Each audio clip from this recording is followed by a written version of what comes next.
দেখ ভাই, সত্যি কথা বলি, এই যে এখন সেই সকালে কাজে গিয়েছিলাম আর এখন বাড়ি যাচ্ছি, আর হঠাৎ মা ফোন করে বললো শরীরটা খুব খারাপ।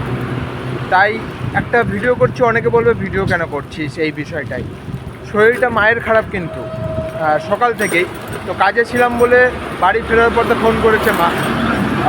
এটাই বলতে চাই এই ভিডিওর মাধ্যমে যে বাবা মায়ের শরীর খারাপ থাকলে না খুব কষ্ট হয়। আর বিষয়টা হলো এত রাতে মানে 10টা পার হয়ে গেছে, সব কটা ফার্মেসি বন্ধ। কাজ থেকে বাড়ির কাছাকাছি এসে আবার কাঁচরাপাড়ার কাছে গিয়ে ওষুধটা পেলাম। অবশ্যই খুবই খারাপ লাগছে। শুধু এটাই ভিডিওর মাধ্যমে বলার চেষ্টা যে বাবা মায়ের শরীর খারাপ হলে ছেলের খুবই কষ্ট হয়, সব ছেলে, শুধু আমার না।